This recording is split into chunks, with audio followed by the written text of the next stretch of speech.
What's going on, guys? It's Dubs here. Welcome back to a new video. This was sort of inevitable, but I am going to bring out a GT6 drifting tutorial for you guys because, again, I've been asked before, and this is a video that I should be bringing out anyway because I know how to drift in this game, and I want to show you guys how to drift in this game. Anyway, right now the car that I have here is a Mazda Rx-7. I have this tuned, pretty much maxed out. I don't really know if I can add anything else onto this, but this is pretty much maxed out. I think it looks absolutely brilliant the way it looks right now, and I love this thing so much.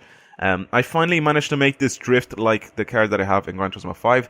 The setup on these cars is a little bit different. That's why I'm not going to show you my setup on this, because it's still not perfected, and I don't want you guys to I don't want to show you guys a bad setup, right? So right now this car works for me. I'll probably change a few of the things later on once I get used to the cars a little bit more.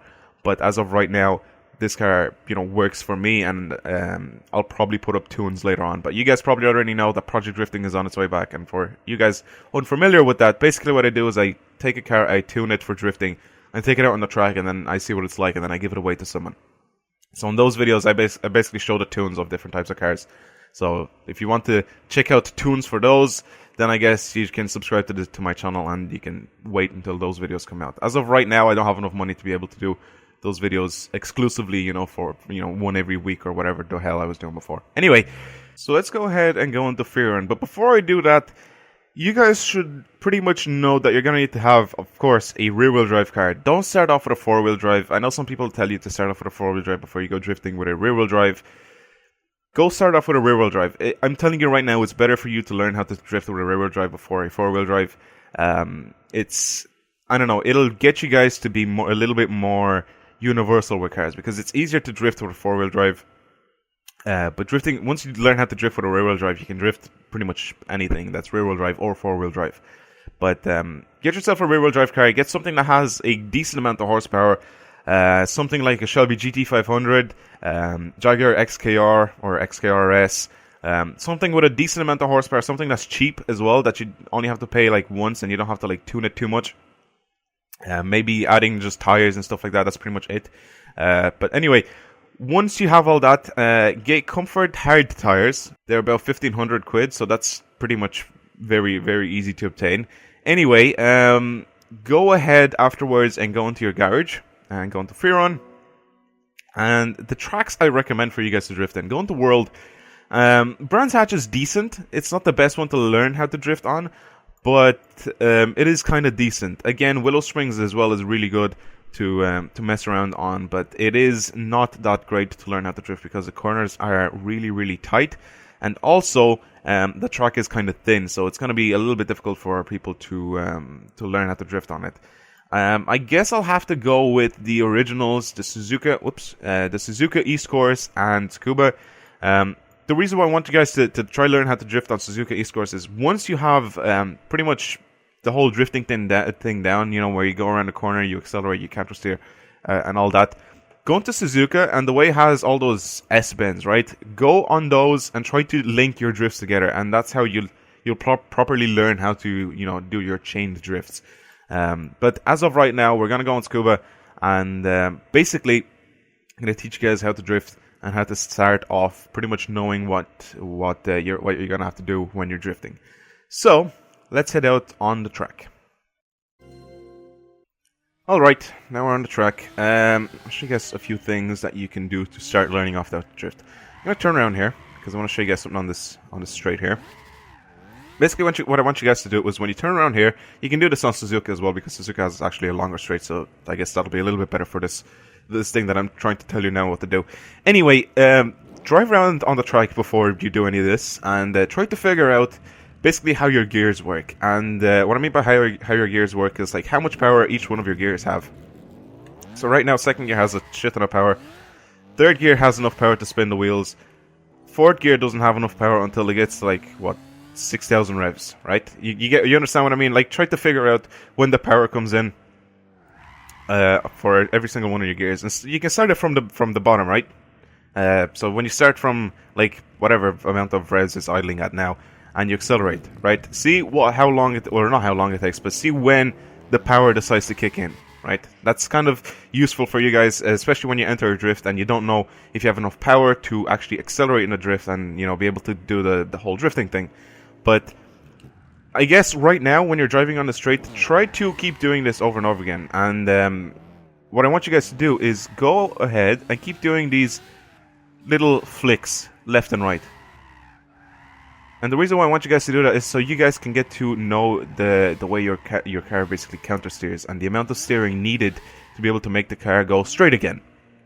So if, let's say, I add a lot of power now when I turn left, I turn right to counter steer, right? So it's pretty much instinctive when you do this. Right now I'm accelerating, which you guys shouldn't accelerate when you're doing that, but just try to make the car go straight again after you accelerate. So basically, after you do that, try to do that in a corner, right? So you do that in a corner. Once it gets to about 45 degrees, so at about this angle, you guys should try to counter steer. You know, basically steer that way, you know, away from the inside line. So basically, you counter steer. You try to make the car go straight again by making it go this way. Don't accelerate. Don't do anything. Just steer and try to make the car go absolutely straight again. And that'll pretty much get you guys learning how to counter steer correctly and when to counter steer. And the power comes in a little bit later on. So, like, I'll show you guys exactly what I want you guys to do. So, end up going to this corner. I'll stick to third gear right now. Go on the outside. Turn in and accelerate. And then just counter steer, right? I didn't accelerate at all there. You can check the little thing on the left there where you have my throttle and braking. But I didn't accelerate there. Basically, just go into the corner and counter steer, and you'll end up trying to go straight again. Now, the reason why I want you guys to know that is because once you try to go straight again, you add power, right? So when you go into a bend and you counter steer, you basically just want to try to get your car to go straight again. In this instance, you want your car to actually keep going sideways. So the only way to do that is in the first place that you did, you accelerate to get the car out of control. But if the car is out of control and you're counter steering, you know, and you keep the power on, that's pretty much drifting. That's pretty much how drifting happens. So in third gear, go into the corner, counter steer, and if you add power, it's drifting, right? It's very, very easy to understand once you get a little bit of logic around it. But come back around, and of course the power doesn't have to be always on, because if you keep the power on constantly, your car will end up shifting direction and it'll go and crash into a wall or go off the track or whatever. So again, you have to be careful with your throttle, how much power you have to put into your car. Again, I can't really tell you how much because that's pretty much all up to you guys. You have to learn by practicing. I can't just, as I said, tell you guys and, you know, you guys will know. You have to practice to be able to do any of this stuff. So, since you got all these steps down, I guess go into corners right now. Go wide, you can go slow, accelerate, counter steer, and easy. Just add a bit of power and you should be able to go around. Again, if you check the bottom left hand corner when I was doing all that, you'll end up noticing that I don't keep the power on all the time. I take my foot off the gas or whatever. I take my finger off the button, but or trigger. But that's pretty much all there is to drifting. It's very, very easy. And then the reason why I wanted you guys to check out Suzuka earlier on is because, you know, as I said, you can go and do all these connected drifts, which you guys should learn how to do after you've gotten the hang of actually drifting around every corner. Like, I don't want you guys to go around, you know, linking every single one of your drifts or trying to link every single one of your drifts, especially when you're trying to learn how to drift, because it won't work for you, right? Unless you're some genius that gets everything at the first time to do it, then you know, I guess it'll be you know, a bit of time before you guys get that done. So again, here I'm doing the exact same thing. I'm trying to keep that angle and then counter steer and accelerate. Right. So when you get to these like bends here, I don't want you guys to keep going and swerving left and right. I want you guys to keep going straight. Try to follow a decent driving line, and pretty much that's it. Accelerate, counter steer, keep the gas on. Also, remember to mess around with your gears as well for the track. And what I mean by messing around with your gears, I'll show you guys now. Because right there, this car isn't set up for this track, right? That's why in third gear there, I took that corner and I ended up getting too close to the wall. This is actually set up for Suzuka, so I can get some longer drifts in like fourth gear and stuff like that. But if I go to car settings and I show you all the gears and stuff like that, You guys can check this out. Right now, the only thing I've done to this is I bought the fully customizable transmission, which as you guys can see here. And the only thing I've done is I keep messing around with these, right? With the max speed. And that'll change the ratios between the gears. If you bring these up, the gears are going to be longer, so it'll take you longer to get from whatever 1500 RPM to 9000 RPM. Whereas if I put this down, it'll take you guys, shorter amount of time. That's pretty much the whole logic of this. But also, I didn't realize that this has 653 horsepower. Okay, but anyway, that's pretty much the logic of this.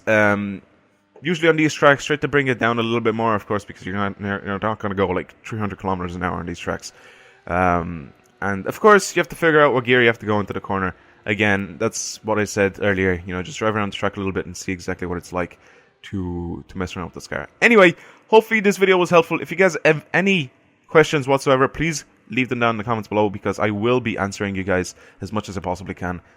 Hopefully you guys have enjoyed this video, and I will see you guys later. And goodbye.